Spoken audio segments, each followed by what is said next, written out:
तो फ्रेंड्स, आज के इस वीडियो में हम स्टार्ट करने वाले हैं बेसिक कंप्यूटर ऑर्गेनाइजेशन, जो कि बहुत ही इंपॉर्टेंट टॉपिक है और यहीं से हमारा मेन कंप्यूटर स्टार्ट होता है कि कंप्यूटर किस प्रकार से वर्क करता है। तो अगर आप इसके बारे में डिटेल में आप जानकारी लेना चाहते हो तो इस वीडियो को आप एंड तक ज़रूर देखिएगा। हो सकता है कि वीडियो थोड़ी सी लंबी होगी, बट आपको जो भी मैं इस वीडियो में आपको जानकारी देने वाला हूँ वो बेसिक से पूरा हाई लेवल तक आपको आने वाली है, क्योंकि ये चीज़ें मैं देख चुका हूँ, क्योंकि मैं ऑलरेडी एक कंप्यूटर साइंस इंजीनियरिंग का स्टूडेंट हूँ। इसलिए मैं इस कॉन्सेप्ट को काफ़ी अच्छे तरीके से आपको समझाने की कोशिश करूँगा, क्योंकि बहुत सी समस्या होती है कि यार कि लोग हेडिंग को नहीं समझते हैं और देखते हैं कि यार वीडियो बहुत लंबी है और तो उस वीडियो को लीव कर देते हैं, बट वो चीज़ आपको समझ में नहीं आती है। जब तक आप अच्छे तरीके से देखोगे नहीं तब तक आपको कोई भी चीज़ क्लियर नहीं होने वाली है। तो मेरा मेन मोटो यही है कि आपको जो भी चीज़ मैं बताऊं वो चीज़ आपको 100% क्लियर हो जाए और आपको रटने की ज़रूरत नहीं पड़े। और दूसरी बात दोस्तों, मैं जो भी कंटेंट लेकर आऊँगा या फिर जो आज मैं इस वीडियो में बताने वाला हूँ, जितने भी इसमें आपको टॉपिक मिलेंगे, हर एक टॉपिक से इतने सारे मैं क्वेश्चन आपको देने वाला हूँ जो कि आपको किसी भी कॉम्पिटिटिव एग्ज़ाम में या फिर यूनिवर्सिटी एग्ज़ाम में या फिर किसी भी क्लास के एग्ज़ाम में वो क्वेश्चन आपका मिस नहीं होने वाला है। ये मेरा 100% गारंटी है। बट आपको एक चीज़ करना पड़ेगा, इस वीडियो को आप कंप्लीट देखना पड़ेगा ताकि आपको हर एक चीज़ अच्छे तरीके से समझ में आ जाएगी। ठीक है, तो आप इस वीडियो को कंप्लीट ज़रूर देखिएगा। अगर आप क्वेश्चन के बारे में जानकारी लेना चाहते हैं कि क्वेश्चन किस प्रकार से एग्ज़ाम में पूछा जाता है किसी भी एग्ज़ाम में, तो आप हमारी वेबसाइट www.ysit.in पे आप विजिट कर सकते हो। उसका लिंक इस वीडियो के डिस्क्रिप्शन में दे दूंगा, ताकि वहां से आपको इतने सारे क्वेश्चन हर एक टॉपिक से मिलेंगे ताकि आपका हर एक कंसेप्ट क्लियर हो जाएगा। और बिल्कुल हिंदी में है, अगर आप इंग्लिश में भी पढ़ना चाहते हो तो आप कमेंट करना, मैं इंग्लिश में भी अपलोड कर दूंगा।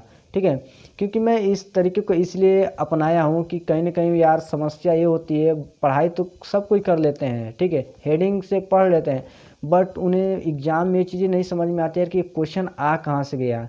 क्योंकि क्वेश्चन को निकालने का तरीका बहुत लोग के पास नहीं होता है और बहुत लोग बताना भी नहीं चाहते हैं। जो बताते हैं वो पैसा चार्ज करते हैं, बट मैं आपसे पैसे कोई नहीं लेने वाला हूँ, आपको बिल्कुल फ्री में मैं प्रोवाइड कराने वाला हूँ, क्योंकि मैं आपके लिए काफ़ी ज़्यादा मेहनत करके क्वेश्चन बनाता हूँ। और आपको एक चीज़ और बता दूँ कि मैं आपको फ्री में टेस्ट भी दिलाने की कोशिश करूंगा। आप अपने घर बैठे अपने मोबाइल से आप टेस्ट दे के आप जानकारी आप अपने आपको पता कर सकते हो यार कि हमारे पास कितना नॉलेज है।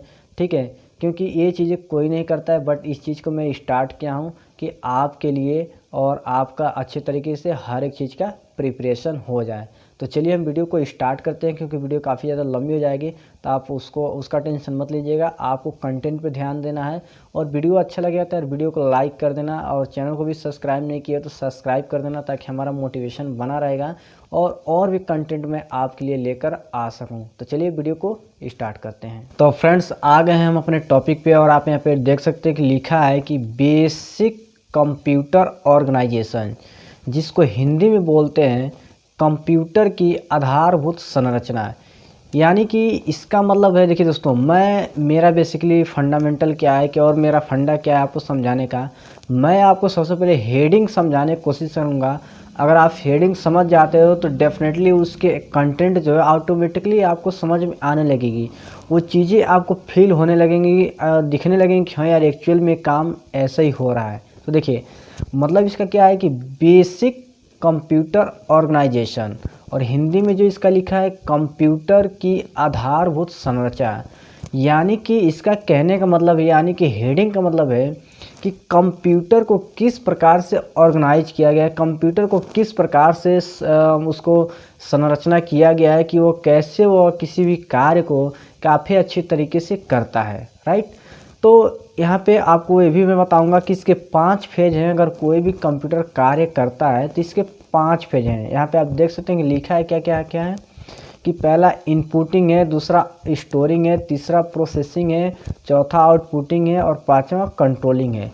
और जो जितने प्रोसेस इसमें बताए जा रहे हैं उतना ही प्रोसेस मैं आपको रियल लाइफ एग्जांपल में भी मैं बताऊंगा, ताकि आपको एक प्रैक्टिकल नॉलेज मिलेगा। और प्रैक्टिकल नॉलेज कहीं ना कहीं बहुत ही ज़्यादा बेनिफिट होता है और वो हमेशा के लिए याद हो जाता है। तो इसलिए मैं इसमें आपको एक ऐसा रियल लाइफ एग्जांपल देने वाला हूँ आप यकीन नहीं मानोगे, आप कहोगे वाह क्या बात है कि हमें ज़्यादा कुछ करने की ज़रूरत नहीं पड़ेगी।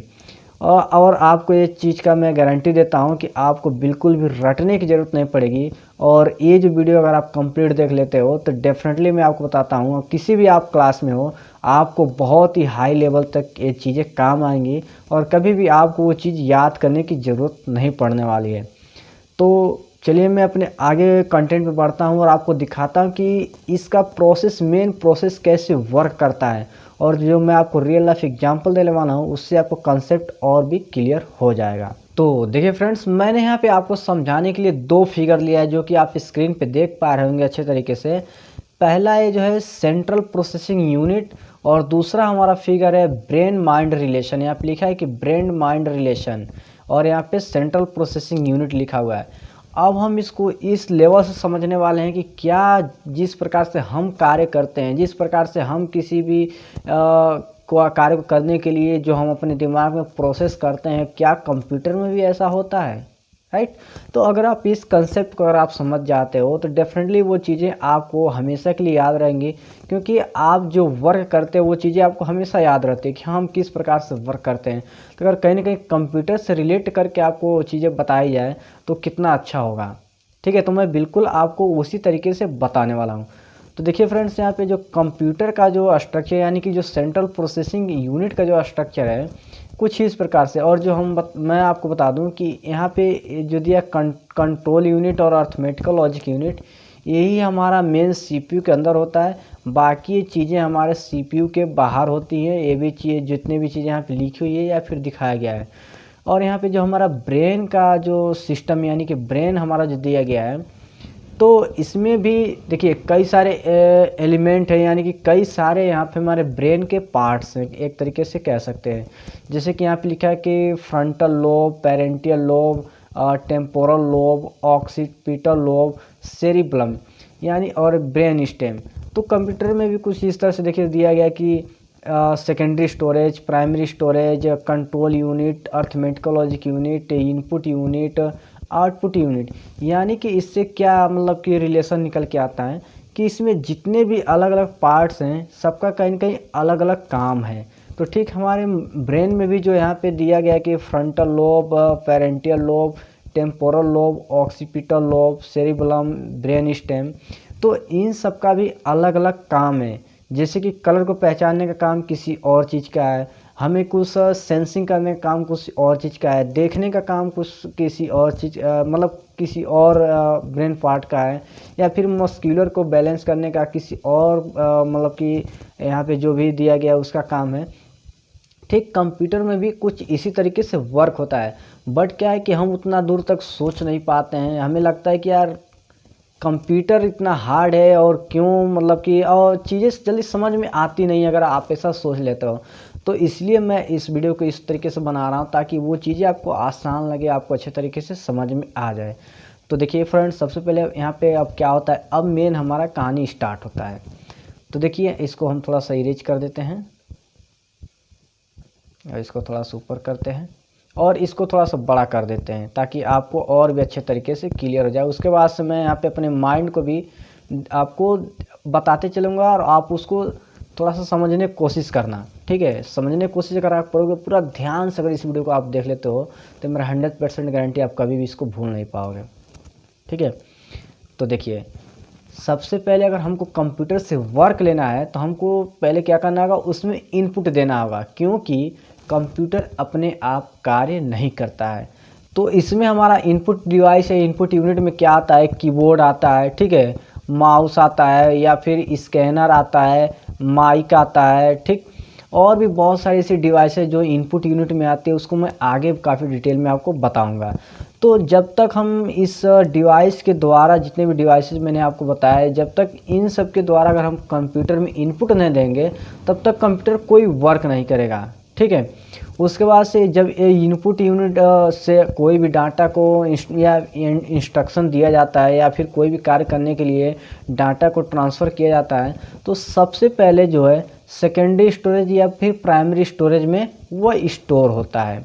अब इसको अपने ऊपर कैसे इम्प्लीमेंट करते हैं, हम अपने दिमाग में कैसे इसको इम्प्लीमेंट करते हैं, मैं आपको थोड़ा सा बताने की कोशिश कर रहा हूँ। देखिए होता क्या है कि अगर मान लीजिए हम किसी क्लास में बैठे हैं या फिर हम कहीं भी हैं, तो जब तक हमें कोई बोलता नहीं है कि आप ये चीज़ करो, आप इस क्वेश्चन का आंसर बताओ, तब तक क्या हम वो चीज़ को करते हैं या फिर उस क्वेश्चन का आंसर बताते हैं? नहीं बताते हैं।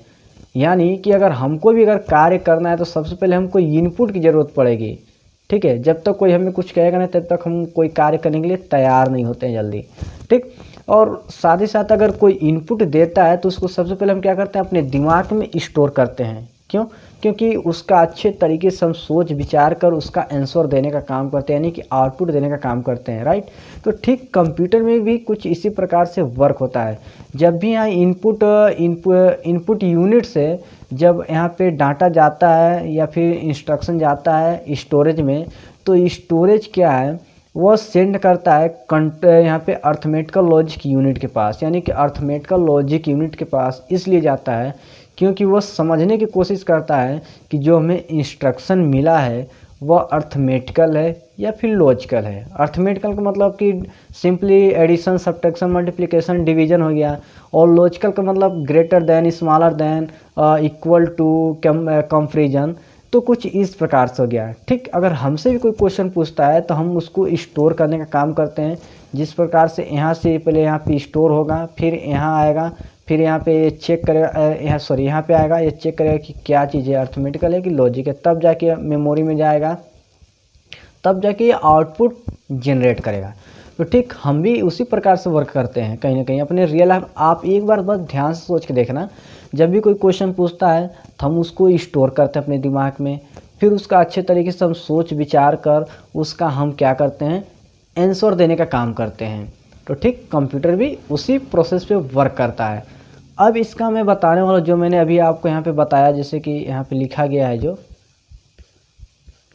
यहाँ पे जो लिखा गया है कि inputting, storing, processing, outputting, controlling, यानी कि इसको कैसे आप लिख सकते हो, क्योंकि ये भी बहुत ज़्यादा इम्पोर्टेंट है, क्योंकि हमें एग्ज़ाम में लिखना भी होता है। तो इसको लिख कैसे सकते हैं, ये चीज़ें मैं आपको अब बताने वाला हूँ, जो कि आपको हर एक एग्ज़ाम में हेल्प करेगा। तो फ्रेंड्स अभी जो मैं आपको लिखने के लिए बताने वाला हूँ वो फ़िलहाल अभी मैं आपको बताऊँगा, बट यहाँ पे मैं एक फिगर आपको और दिखाने की कोशिश करूँगा ताकि आपका कंसेप्ट और अच्छे तरीके से क्लियर हो जाएगा।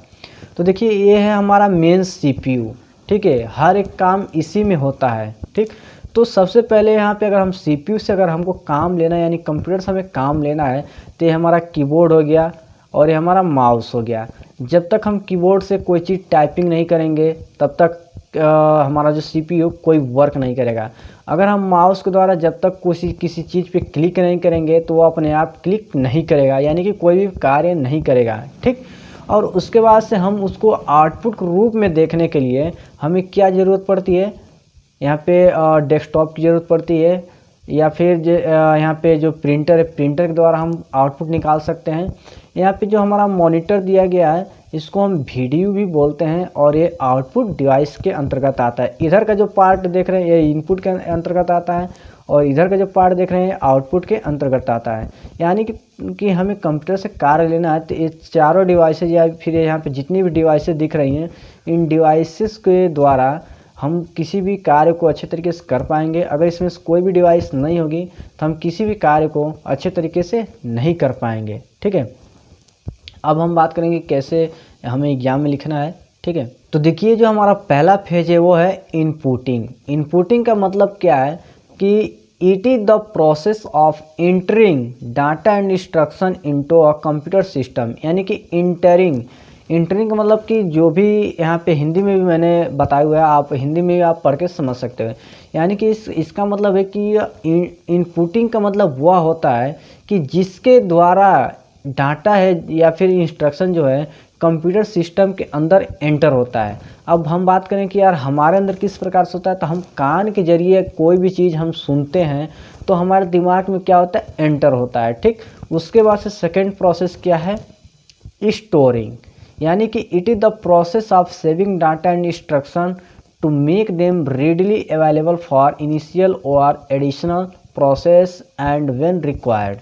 यानी कि इसका मतलब है कि हम जब इनपुट हमारे अंदर आ जाता है तो हम उसको स्टोर करते हैं। सिंपली हम भी अपने दिमाग में किसी भी क्वेश्चन को स्टोर करते हैं सुनने के बाद, तब जाकर उसमें हम सोच विचार करते हैं कि हाँ इसका आंसर हमें पता है कि नहीं पता, नहीं पता है तो कहीं ना कहीं हम उसको खोजने की कोशिश करते हैं, या फिर उसको हम अगर पता रहता है तो बताने की कोशिश करते हैं। तो कंप्यूटर भी उसको पहले स्टोर करता है और समझता है कि हाँ इसका आंसर हमारे कंप्यूटर सिस्टम के अंदर है कि नहीं है, अगर है भी तो इसको हमें किस तरह से हमें दिखाना है यूजर को, ताकि उसको अच्छे तरीके से समझ में आ जाए। उसके बाद से थर्ड हमारा प्रोसेसिंग।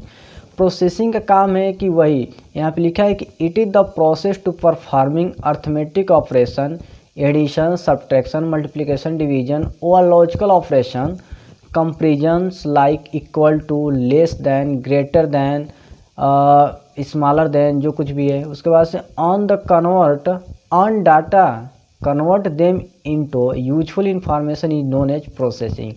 यानी कि प्रोसेसिंग का मतलब यह है कि हम उसको जब समझ लेते हैं कि हाँ कि हमसे जो अगला क्वेश्चन पूछा है या फिर कंप्यूटर में जो इंस्ट्रक्शन आया है वह किस प्रकार का है, अर्थमेटिकल है या फिर लॉजिकल है, तब उसके आधार पे हम किसी भी चीज़ का आंसर बताते हैं और उसी के आधार पे कंप्यूटर भी आंसर बताएगा, राइट।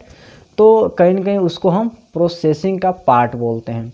उसके बाद से हमारा फोर्थ है आउटपुटिंग। आउटपुटिंग का मतलब है कि हमें अब बारी आती है रिजल्ट देने की, रिजल्ट बताने का, आंसर बताने का, ठीक है। इसको थोड़ा सा ऊपर करते हैं।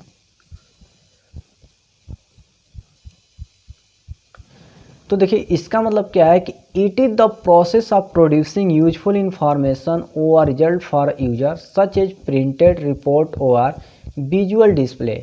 यानी कि इसका मतलब कि यह वह प्रोसेस है कि जो यूजर है, ठीक है, उसको देख के जो भी इंफॉर्मेशन हम दे रहे हैं उसको अच्छे तरीके से देख के समझ सकता है। और वो कहाँ पे दिखाई जाती है, या तो विजुअल यूनिट डिस्प्ले पे दिखाई जाती है, यानी कि जिसको वीडियो बोलते हैं, या फिर प्रिंटर के द्वारा प्रिंट निकाल के दिखाया जाता है, ठीक है। ठीक हम भी उसी प्रकार से या फिर अपने मुंह से हम बोल देते हैं तो हमारा एक प्रकार से वो भी आउटपुट हो गया, या फिर हम लिख के भी अगले को हम बता सकते हैं कि इसका रिजल्ट या फिर इसका आंसर ये होगा, ताकि अगला जो है अच्छे तरीके से उसको समझ पाता है। तो अगला और लास्ट पॉइंट है कंट्रोलिंग। कंट्रोलिंग का क्या काम है, directing the manner and sequence in which the above operation are performed is known as controlling. इसको मैं अभी यहाँ पे जो फिगर है फिगर के जरिए आपको समझाने की कोशिश कर रहा हूँ। तो देखिए कंट्रोलिंग का मेन काम क्या है कि आप यहाँ पे देख सकते हैं कि यहाँ पे एक डॉटेड लाइन दिखाई गई है, यहाँ पे डॉटेड लाइन दिखाई गई है और यहाँ पे कंट्रोल यूनिट से कनेक्ट किया गया है, इधर भी गया है लाइन और हमारे इस स्टोरेज में भी गया है। यानी कि इसका काम क्या है कि जब भी इनपुट यूनिट से कोई डेटा आता है कंप्यूटर के अंदर तो उसको स्टोर करने का काम करते हैं, यानी कि किस प्रकार से उसको स्टोर करना है उसको कंट्रोल करने का काम करता है, ठीक। उसके बाद से हमें आउटपुट यूनिट में अगर डेटा को किस प्रकार से हमें भेजना है, स्लो भेजना है कि फास्ट भेजना है। जैसे कि मान लीजिए आपका प्रिंटर है तो आपका प्रिंटर को किस प्रकार से चलाना है, ये हमारा कंट्रोल यूनिट का काम होता है, ठीक। हमारे दिमाग के अंदर में भी कुछ ऐसे पार्ट होते हैं जो कंट्रोल करने का सिर्फ काम करते हैं, ठीक है। तो उसका काम क्या होता है कि जैसे कि हम अपने दिमाग की बात करें, जैसे कि हमारे हाथ हो गए या फिर हमारे हेड हो, किधर ऐसे घुमाना है कैसे घुमाना है, या फिर जब भी हम कोई चीज़ बताते हैं किसी को तो हमें ये चीज़ ध्यान में यानी कंट्रोल करता है कि आप कितने अच्छे तरीके से आप बोलें ताकि अगले को अच्छे तरीके से समझ में आ जाए, तेज़ ना बोलें ताकि अगले को समझ में नहीं आएगा, अगर स्लो बोलेंगे तो कहीं ना कहीं और भी समस्या होगी। तो ये चीज़ें कंट्रोल करने का काम हमारे दिमाग के अंदर में भी कुछ पार्ट होते हैं। तो इस तरीके से हमारा कंप्यूटर वर्क करता है, जिस प्रकार से हम अपने आप काम करते हैं, जिस प्रकार से हमारा दिमाग काम करता है। हमारे दिमाग के अंदर भी बहुत सारे, जो मैंने अभी आपको फिगर में दिखाया कि बहुत सारे यहाँ पे एलिमेंट है, बहुत सारे ब्रेन के पार्ट्स हैं जो अलग अलग कार्य को करने के लिए मतलब कि बने हुए हैं, ठीक है। तो उम्मीद करता हूँ फ्रेंड्स ये वीडियो आपको काफ़ी अच्छे लगे होंगे। तो इस वीडियो को एक लाइक ज़रूर करना, अगर आप आगे वीडियो देखना चाहते तो आप लाइक ज़रूर करना ताकि मेरा मोटिवेशन बना रहे और भी वीडियो मैं आपके लिए लेकर आ सकूं। और कमेंट करके बताना यार कि ये वीडियो आपको कैसे लगी, क्योंकि कमेंट जब नहीं आता है तो वो चीज़ समझ में आती है कि यार लग रहा है कि अच्छा नहीं लगा, तो कहीं ना कहीं डीमोटिवेशन फीलिंग होता है, तो वीडियो बनाने का मन भी नहीं करता है। तो आप लोग कमेंट करके बताना कि ये वीडियो कैसी लगी, अगर आप और भी वीडियो देखना चाहते हैं तो। और इस वीडियो को आप शेयर भी कर सकते हो जो कंप्यूटर के बारे में नॉलेज लेना चाहता है, क्योंकि मैं अपने अब इस चैनल पे बहुत ही अच्छे तरीके से आपको पढ़ाने वाला हूँ ताकि आपको कोई भी समस्या ना हो कंप्यूटर के फील्ड में, ठीक है। क्योंकि मैं ऑलरेडी एक कंप्यूटर साइंस इंजीनियरिंग का स्टूडेंट हूँ, तो कहीं ना कहीं मुझे वो चीज़ें याद हैं या चीज़ पता है कि स्टूडेंट के साथ क्या समस्या होती है। तो मैं उस समस्या को क्रिएट नहीं करने वाला हूँ, उस समस्याओं से मैं अच्छे तरीके से आपको मुक्त कराने वाला हूँ ताकि आपको अच्छी जानकारी मिले और अच्छा नॉलेज मिले। आप कहीं भी आप इसको यूज कर सकते हैं, ठीक है। तो फ्रेंड्स, यहीं पे वीडियो को हम एंड करते हैं, मिलते हैं आपसे एक और नई वीडियो में। तो लग जय हिंद, वंदे मातरम।